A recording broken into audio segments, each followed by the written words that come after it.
Hello students, आज हम लोग स्टार्ट करने जा रहे हैं क्लास 10 मैथ्स का first chapter real number.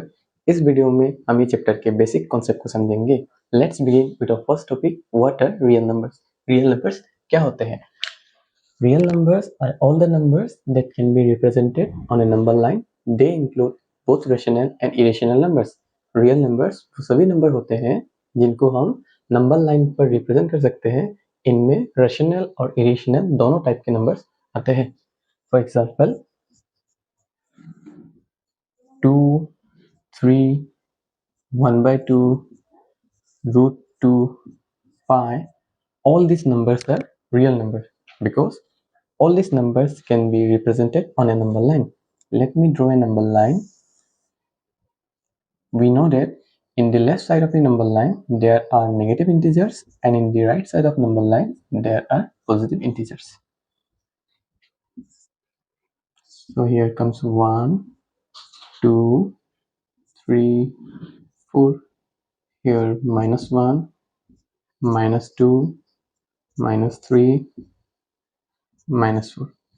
Okay, सो 2 को हम यहाँ रिप्रेजेंट कर सकते हैं। Also 3 can be represented here. And for 1 by 2, what is the decimal expansion of 1 by 2? It's 0.5। 1 by 2 को अगर हम डेसिमल के फॉर्म पे लिखें तो ये 0.5 आता है। So it can be represented between 0 and 1। 0.5 जो होता है वो 0 और 1 के बीच पे लाई करता है। So it is 1 by 2. Next come root 2. What is the value of root 2? Root 2 is equal to 1.414. So root 2 can be represented between 1 and 2. It will lie something here. Next comes pi. What is the value of pi? The value of pi is 3.141. So I can represent pi in here. Okay. So all these numbers can be represented on a number line. So these numbers are examples of a real number. अभी समझते हैं rational numbers को। What are rational numbers? Rational numbers are the numbers that can be written in the form of p upon q where p and q are integers and q not equal to 0. Rational numbers वो numbers होते हैं जिनको हम p upon q form में लिख सकते हैं जहां p और q इंटीजर्स होता है और q 0 नहीं होता है। Example 0, 1, 1 by 2, 0.25, -5। ये सभी नंबर को हम p अपॉन q फॉर्म में लिख सकते हैं। 0 को हम 0/1 लिख सकते हैं, 1 को हम 1/1 लिख सकते हैं, 1 by 2 पहले से फ्रैक्शन में है। 0.25 को अगर हम फ्रैक्शन में लिखे तो ये होता है 1/4, -5 को हम -5/1 लिख सकते हैं। तो ये सभी नंबर को हम p अपॉन q फॉर्म में लिख सकते हैं। सो ये नंबर्स रेशनल नंबर्स है। और एक चीज आपको याद रखना है कि decimal expansion of a rational number is either terminating और non terminating repeating. Rational number का जो डेसिमल एक्सपेंशन होता है वो या तो टर्मिनेट होता है या फिर रिपीट होते रहता है। एग्जाम्पल 1 by 2 का डेसिमल एक्सपेंशन होता है 0.5 जो कि एक टर्मिनेटिंग डेसिमल एक्सपेंशन है। नेक्स्ट 1 by 3 को अगर हम डेसिमल में लिखे तो ये होता है 0.333 डॉट डॉट डॉट जाते रहता है। इसको हम 0.3 बार भी लिख सकते हैं। सो 1 by 3 का डेसिमल एक्सपेंशन होता है non terminating repeating decimal expansion. So हम कह सकते हैं कि रेशनल नंबर का दो तरह का डेसिमल एक्सपेंशन होता है। एक होता है टर्मिनेटिंग डेसिमल एक्सपेंशन, एक होता है non terminating repeating decimal expansion. अभी समझते हैं इरेशनल नंबर्स को। What are irrational numbers? Irrational numbers are the numbers that cannot be written in the form of p upon q. Their decimal expansion is non-terminating and non-repeating. Irrational numbers जो होते हैं इनको हम p upon q form में नहीं लिख सकते और इनका जो decimal expansion होता है वो कभी खत्म भी नहीं होता है और रिपीट भी नहीं होता है। एग्जाम्पल √2, √3 पाई। √2 को अगर हम डेसिमल में लिखें तो ये होता है 1.414 डॉट डॉट डॉट। √3 को अगर हम डेसिमल में लिखें तो ये होता है 1.732 डॉट डॉट डॉट। पाई को अगर हम डेसिमल में लिखें तो ये होता है 3.141 डॉट डॉट डॉट। तो ये सभी नंबर का जो डेसिमल एक्सपेंशन है ये खत्म भी नहीं हो रहा है और रिपीट भी नहीं हो रहा है। इसका decimal expansion non terminating and non repeating है, तो ये नंबर्स को हम इरेशनल नंबर्स कह सकते हैं। और एक चीज आपको याद रखना है कि square root of an imperfect square is irrational numbers, कि जो इम्परफेक्ट स्क्वायर होता है उनका स्क्वायर रूट हमेशा इरेशनल नंबर्स होता है। इम्परफेक्ट स्क्वायर जैसे कि 2, 3, 5, 6, 7, 8, 10, ये सभी नंबर्स का अगर हम स्क्वायर रूट ले तो ये इरेशनल होता है।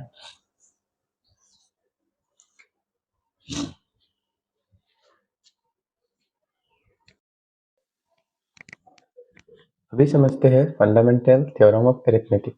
Fundamental theorem of arithmetic states that every composite number can be expressed as a product of prime numbers and this factorization is unique except for the order of its factor।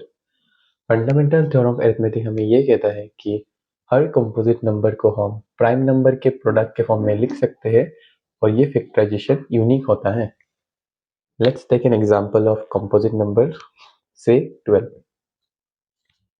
सो 12 को अगर हम factorise करें तो हमें मिलता है 2, 6, 2, 3। सो 12 को हम 2 इंटू 2 इंटू 3 लिख सकते या फिर 2 स्क्वायर इंटू 3 लिख सकते। सो 12 एक कंपोजिट नंबर है पर इसका जो फैक्टर्स है ये प्राइम नंबर है। अभी समझते हैं प्राइम नंबर्स और कंपोजिट नंबर्स को। So what are prime numbers? Prime number is a natural number greater than 1 that has exactly two distinct factors 1 and itself। Prime numbers वो नंबर्स है जो 1 से बड़े हैं और उनके सिर्फ दो ही फैक्टर्स होते हैं, 1 और वो नंबर खुद। Example 2, 3, 5, 7 etcetera. सो ये जो नंबर्स है इनके सिर्फ दो ही फैक्टर्स होते हैं। जैसे 2 का फैक्टर्स 2 और 1 होता है, 3 का फैक्टर्स 3 और 1 होता है। सो ऐसा नंबर जिनके सिर्फ दो फैक्टर्स होते हैं उनको हम प्राइम नंबर कह सकते हैं। नेक्स्ट आता है composite number. So what are composite number? A composite number is a natural number greater than 1 that has more than two factor. Composite numbers वो नंबर्स है जो 1 से बड़े हैं और उनके दो से ज्यादा फैक्टर्स होते हैं। एग्जाम्पल 4, 6, 8, 9। 4 का फैक्टर्स होता है 1, 2, 4। 6 का फैक्टर्स होता है 1, 2, 3, 6। सो ऐसा नंबर जिनका दो से ज्यादा फैक्टर्स होते हैं उनको हम कंपोजिट नंबर कह सकते हैं। एक चीज आपको याद रखना है कि 1 जो है वो सभी नंबर का फैक्टर होता है। 1 is a factor of every number. Next और एक चीज आपको याद रखना है कि 1 is neither A prime number nor a composite number because it has only one factor. कि 1 जो है वो ना ही प्राइम नंबर है और कंपोजिट नंबर भी नहीं है क्योंकि उसका सिर्फ एक ही फैक्टर होता है।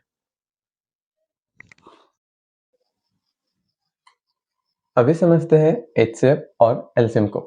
पहले HCF को समझते हैं। HCF is the product of the smallest powers of common prime factors. HCF निकालने के लिए हम कॉमन प्राइम फैक्टर्स के स्मॉलेस्ट पावर को मल्टीप्लाई करते हैं। नेक्स्ट है LCM। LCM is the product of the greatest powers of all the prime factors। LCM निकालने के लिए हम सभी प्राइम फैक्टर्स की ग्रेटेस्ट पावर को मल्टीप्लाई करते हैं। इसको एग्जाम्पल के थ्रू समझते हैं। Example 36 and 60। सबसे पहले 36 एंड 60 के प्राइम फैक्टराइजेशन करते हैं। सो ये होता है 2, 18, 2, 9, 3, 3, 60, 2, 30, 2, 15, 3, 5। सो 36 को हम 2 स्क्वायर इंटू 3 स्क्वायर लिख सकते हैं, क्योंकि 2 इसमें 2 बार आ रहा है, 3 भी 2 बार आ रहा है। एंड 60 को हम 2 स्क्वायर इंटू 3 इंटू 5 लिख सकते हैं। सो इसका एलसीएम होगा, एलसीएम क्या था? LCM is the product of the greatest powers of all the prime factors. LCM निकालने के लिए हम सभी प्राइम फैक्टर्स की ग्रेटेस्ट पावर को मल्टीप्लाई करते हैं। सो 2 का ग्रेटेस्ट पावर क्या है? 2 स्क्वायर। 3 का ग्रेटेस्ट पावर 3 स्क्वायर और 5 का ग्रेटेस्ट पावर 1 है, तो हम 5 ही लिखेंगे। सो ये होता है 2 स्क्वायर 4, 9 इंटू 5, 4 9 36, 36 इंटू 5 180। सो इसका एलसीएम आता है 180। नेक्स्ट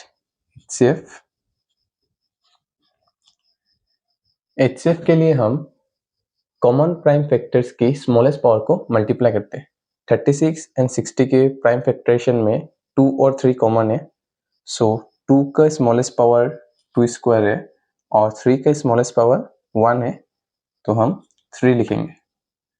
सो ये होता है 4 into 3 equal 12।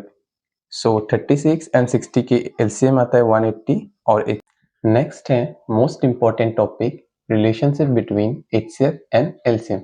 HCF into LCM equal product of two numbers. दो नंबर्स के लिए एचसीएफ इंटू एलसीएम उन दोनों नंबर्स का प्रोडक्ट होता है। इसको हम एग्जाम्पल से समझते हैं। Example 12 and 18। हम 12 और 18 के एचसीएफ और एलसीएम निकालेंगे, उसके बाद ये रिलेशनशिप वेरीफाई करेंगे। सबसे पहले 12 और 18 के प्राइम फैक्टराइजेशन करते हैं। 12 के लिए 2, 6, 2, 3। 18 के लिए 2, 9, 3, 3। सो 12 को हम 2 स्क्वायर इंटू 3 लिख सकते हैं एंड 18 को हम 2 इंटू 3 स्क्वायर लिख सकते हैं। अभी एलसीएम क्या था? Product of all the prime factors with greatest power. हमको ग्रेटेस्ट पावर लेना है, तो ये होगा 2 square into 3 square.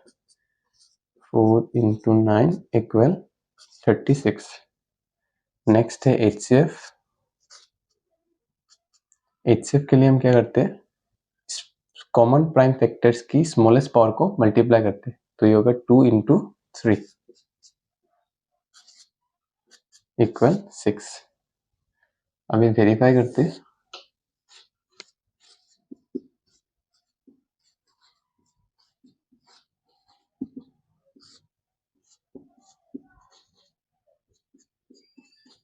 LCM into HCF.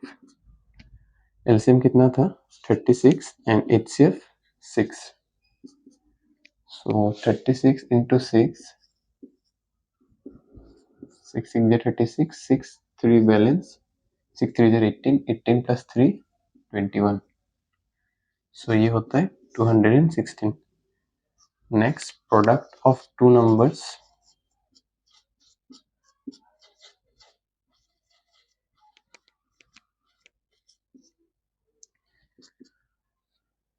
Twelve into 18। 8 2 16, 6 1 balance, 8 1 8 plus 1 9, 1 2 2, 1 1 1, 6 9 plus 2 11, 1 balance, 1 plus 1 2, 216। सो हमें एलसीएम इंटू एचसीएफ 216 मिलता है and product of two numbers भी 216 ही मिलता है। Hence the relationship is verified.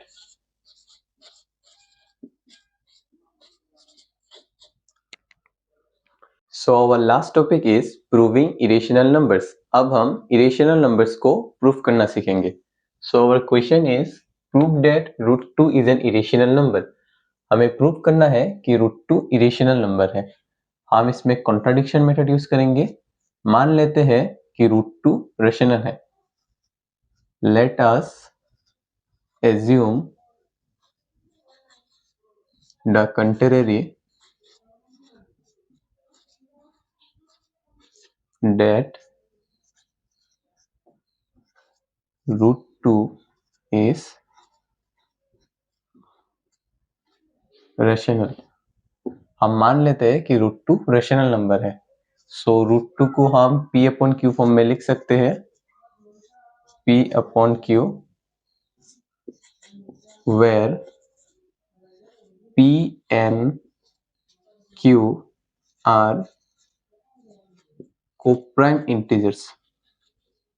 Co-prime integers. So root 2 को हम p अपॉन क्यू फॉर्म में लिख सकते हैं जहां p और q कोप्राइम इंटीजर्स है.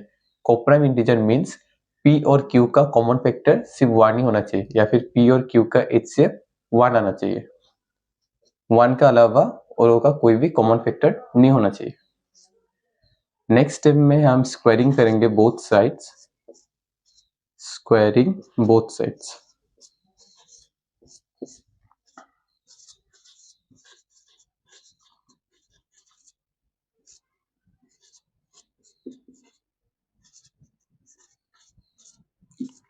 स्क्वायरिंग करने पर रूट 2 का स्क्वायर होता है 2, इधर आता है p square upon q square.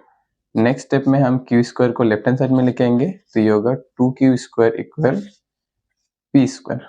इसे हम p square equal 2q square लिख सकते हैं. सो जो 2 है वो p स्क्वायर का फैक्टर है. That means p square is divisible by 2. p square is divisible by 2. p square जो है वो 2 से डिविजिबल है. So according to theorem 1.2 p is also divisible by 2. Therefore, p is also divisible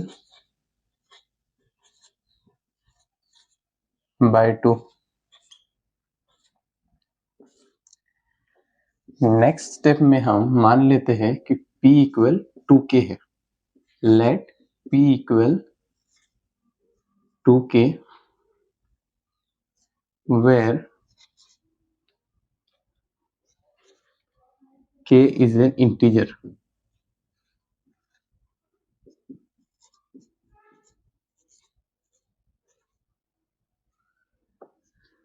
so value substitute करेंगे. p square की जगह में हम 2k होल स्क्वायर लिखेंगे और इधर है 2q स्क्वायर. 2k का होल स्क्वायर होता है 4k स्क्वायर, इधर 2q स्क्वायर. 2 1 जा 2, 2 2 जा 4. तो हम लिख सकते हैं 2k square equal q square. इसको हम q square equal 2k square लिख सकते हैं. सो जो 2 है वो q स्क्वायर का फैक्टर है. That means q square is divisible by 2. q square is divisible by 2. Therefore, according to theorem 1.2, q is also divisible by 2. Therefore, q is also divisible by 2. So, q भी 2 से divisible हो रहा है, p भी 2 से divisible हो रहा है. That means p और q दोनों का कॉमन फैक्टर 2 है. p and q having common factor 2. p and q having common factor 2. But हमने माना था कि P और Q कोप्राइम है, डेट मीन्स वो लोगों का कॉमन फैक्टर सिर्फ 1 ही होना चाहिए. बट दिस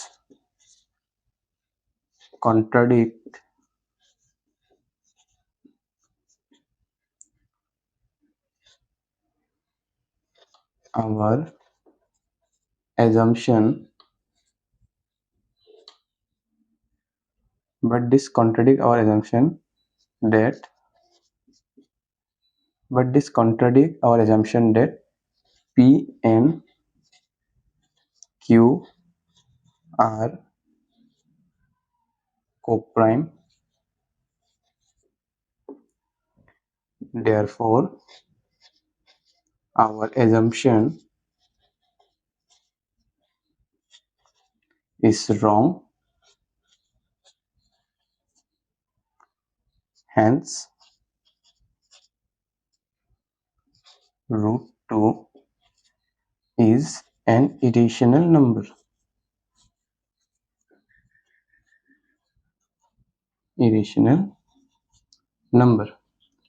So P और Q का कॉमन फैक्टर 2 आता है, therefore वो कोप्राइम नहीं है.